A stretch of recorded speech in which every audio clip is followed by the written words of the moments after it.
Suryane sampun surup dinane mangkin mupet wis rawuh peteng ana kesinamian uputan pekarian saliang tusana.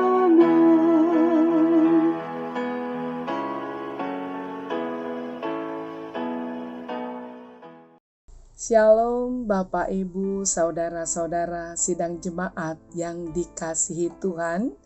Selamat malam semuanya, dan mari kita menyiapkan hati dan pikiran kita untuk mendengarkan firman Tuhan pada malam hari ini, hari Senin tanggal 19 Desember dalam ibadah tutup hari, di mana pada malam hari ini firman Tuhan terdapat di dalam 2 Korintus 5 ayat 17. Demikian firman-Nya.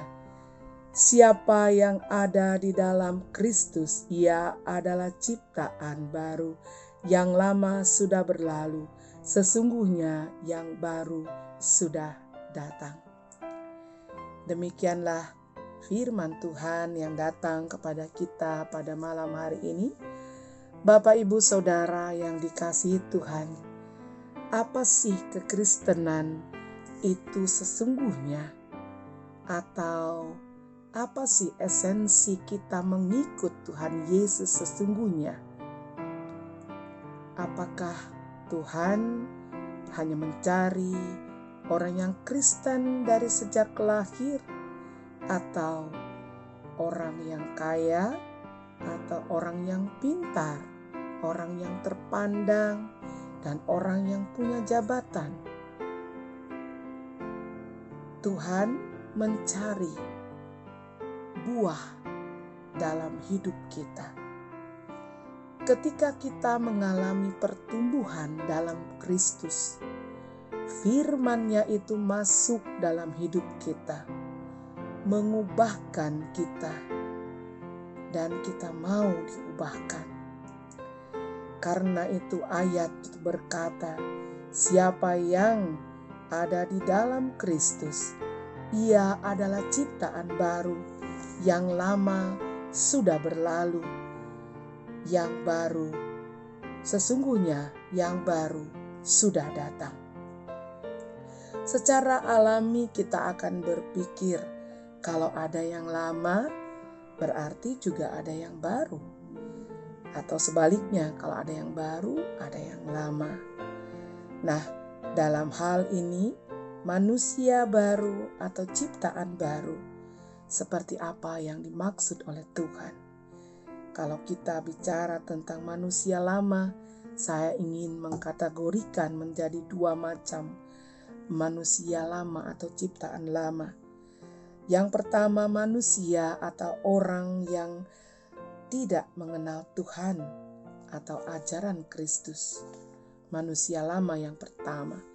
Manusia lama yang kedua adalah manusia atau orang yang mengenal Kristus, tetapi dalam sikap hidupnya tidak tercermin seperti apa Kristus adalah sebagai contoh dalam kehidupannya. Kita kategorikan sebagai manusia lama, walaupun sudah mengenal pengajaran tentang Kristus. Hidup yang lama yang seperti apa yang harus kita tinggalkan, dan hidup baru seperti apa yang harus kita punyai. Hidup lama yang harus kita tinggalkan. Saya yakin Bapak dan Ibu sudah tahu itu semua. Jangan berdusta. Ya, kalau kita marah, suka marah, tinggalkan amarah. Mencuri, perkataan kotor, kepahitan dalam hidup kita, kegeraman, pertikaian, fitnah, dan segala kejahatan yang lainnya. Kita harus membuang manusia lama kita dan menjadi manusia baru. Bagaimana caranya kita membuang manusia lama dan menjadi manusia baru? Dengan cara kita diperbaharui di dalam roh dan pikiran kita. Selalu mengusahakan hidup menauladani sikap dan ajaran Tuhan Yesus dalam kehidupan kita. Saat ini kita masuk dalam Advent keempat. Advent artinya menanti kedatangan Tuhan. Yang kita peringati adalah tanggal 25 Desember adalah memperingati kelahiran Tuhan. Tapi kalau kita menanti kedatangan Tuhan, kita menanti kedatangan untuk kedua kalinya. Mari kita menyiapkan hidup kita. Jika saatnya tiba kita bertemu dengan Tuhan, kita ada dalam keadaan sebagai ciptaan baru, manusia baru. Saat penantian tiba dan kita bertemu dengan Dia, kita ditemukan sebagai manusia baru. Seperti apa manusia baru yang harus kita selalu usahakan dalam kehidupan kita?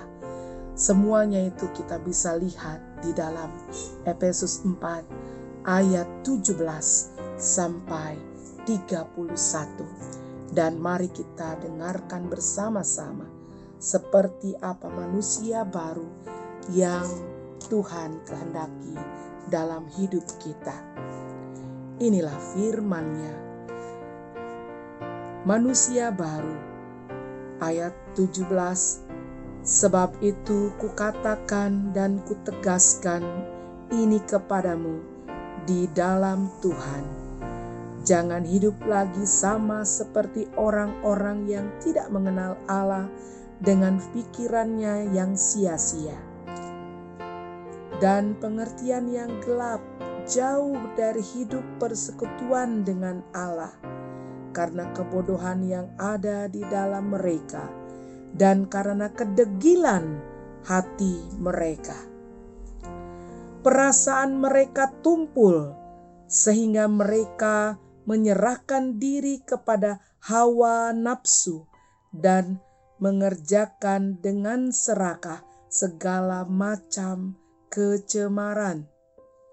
Tetapi kamu bukan demikian.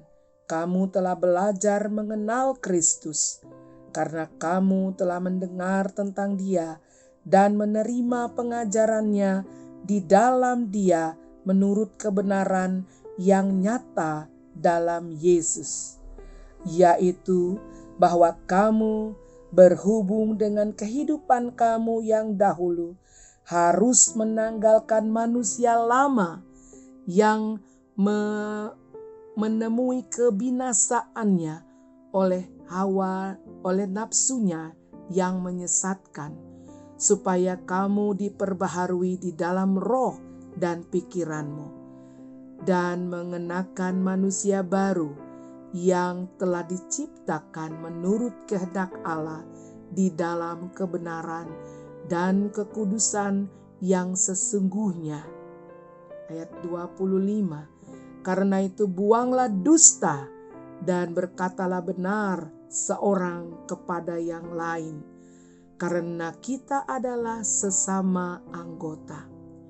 Apabila kamu menjadi marah, janganlah kamu berbuat dosa. Janganlah matahari terbenam sebelum padam marahmu, dan janganlah beri kesempatan kepada iblis.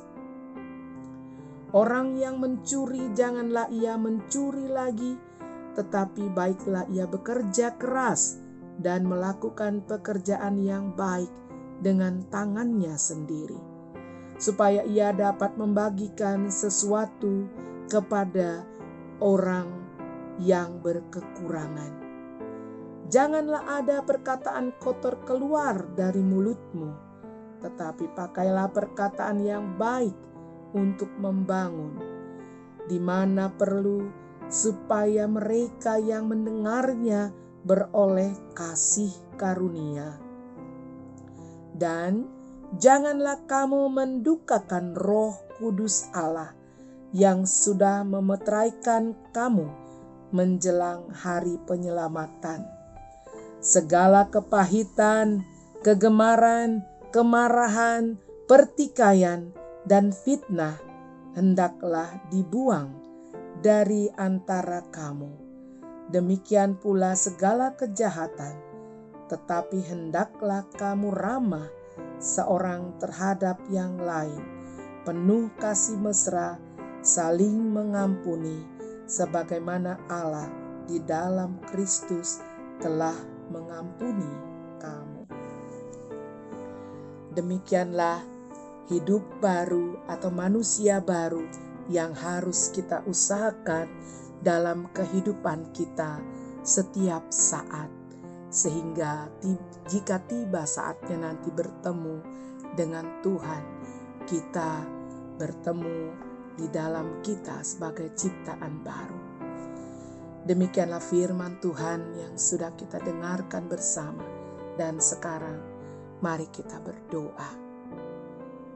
Tuhan Yesus, kami mengucap syukur atas firman yang sudah kami dengar.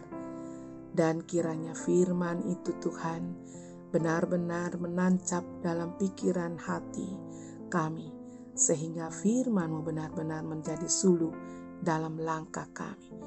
Terutama Tuhan, di dalam kami mengusahakan diri kami, membuang manusia lama, menjadi manusia baru, seperti yang sudah Engkau berikan di dalam firman Tuhan yang harus kami taati dan yang harus kami usahakan dalam kehidupan kami. Sehingga jika nanti tiba saatnya Tuhan, masa penantian sudah usai dan kami boleh bertemu dengan Engkau. Engkau mendapati kami sebagai manusia yang baru, yang sesuai dengan teladan yang diberikan Kristus dalam kehidupan kami. Terima kasih Tuhan Yesus. Haleluya. Amin.